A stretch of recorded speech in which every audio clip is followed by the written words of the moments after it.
India. I am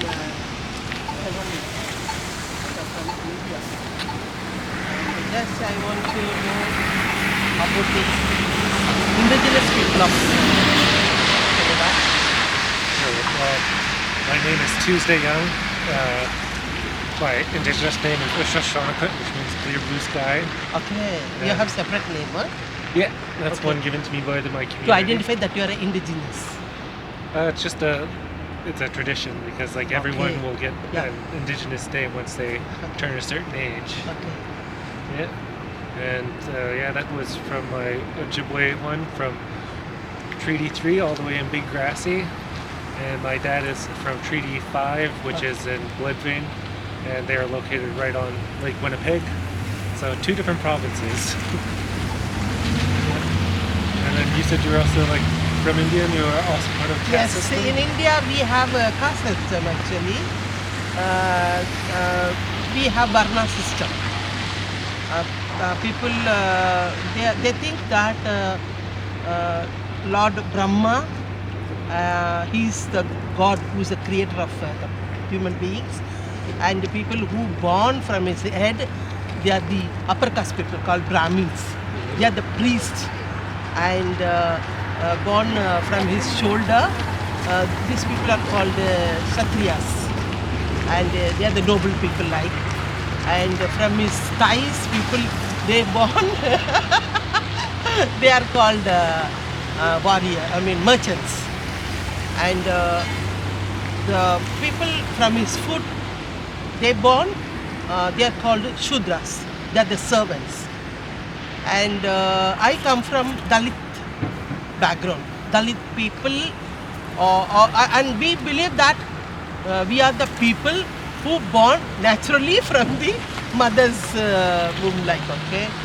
And so because of this caste system, we face discrimination. So people are thinking they are the masters and we are the servants. And after 75 years of our freedom, still they don't consider the Dalit people as a human being, and there is no equal treatment with others, like. And women are doubly discriminated. This is the worst condition of India actually. So that's what, when I was a student, I went to Japan, Tokyo, to study about the Buraku people there.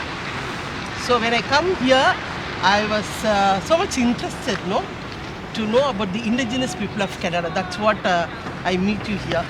Yeah, for us it was a struggle all the way until 1954 because our struggle started in 1869 with the Indian Act and us being labeled as Indians by the federal government and having all of our rights stripped away until 1954.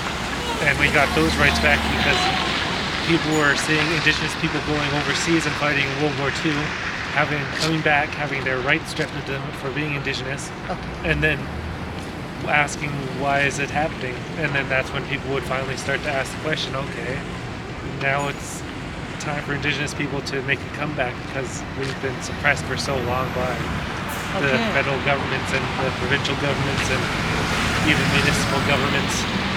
Okay, I heard from you that indigenous people, you have separate reservation, Yeah. right?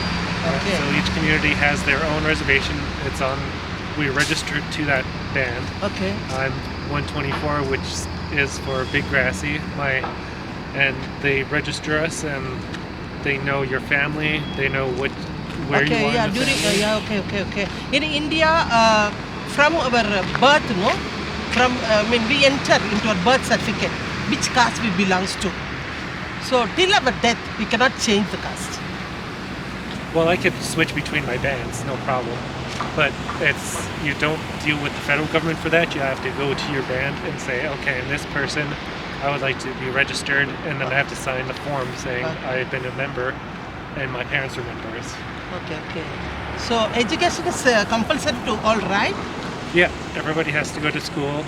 Some reservations provide schooling on reservation. Okay. Others, they are sent to major cities or to other schools and are sometimes boarded away instead of being around family.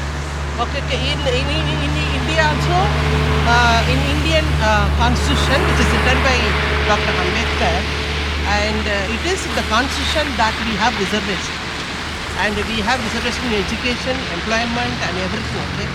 But it is very difficult for us to go to school, get education and all because, there's no fundamental amenities for us.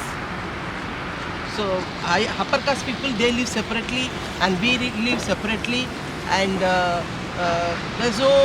are two cemetery for us,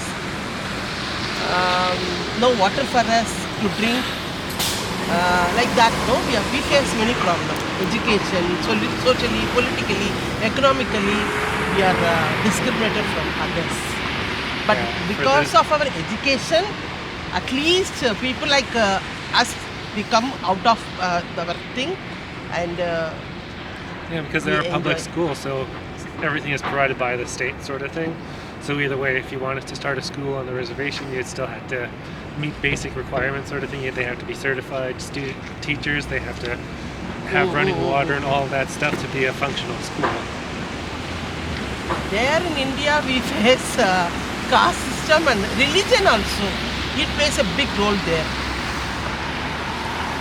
Well, as I said, it changed in 1954 because even before that, we were not able to have our own potlucks where they would be able to go to like the church and they would have a potluck there. But if there was one held by the community, we would not be able to do that, or else we'd be arrested.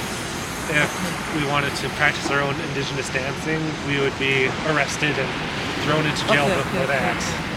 And that only changed since 1954. Okay. Now, through our political representatives to the state government and central parliament, we represent our demands, and somehow we are fulfilling our livelihood and lives. Well, we deal with the Indigenous Affairs Minister, depending on where you're at. So there's the Alberta Indigenous Affairs, or you go to the federal government, which is Indigenous Northern Crown Affairs Canada, and they're the ones who deal with everything like your health insurance and everything, because it's not paid for. You have a registration number here in the province, but you also have a national one as well. Okay. So when we come to marriage, there we face honor killing. See, the upper caste people cannot marry a low caste people like. So it's all terrible. We only until recently we stopped doing arranged marriages because it's mostly about trying to keep the bloodline strong and make sure that an Indigenous person stays fully Indigenous instead of losing their status later on because of what the government mandates. Okay. So it's very nice and happy to talk to you. Thank you so much Well, for. also speaking about the caste system too, it's like we do have clans because my mother and my grandmother are Bear Clan. My grandpa was considered a Lynx Clan, and I follow after my dad, who's a Sturgeon Clan. Okay. Thank you so much for your conversation. Thank you so much. Much again.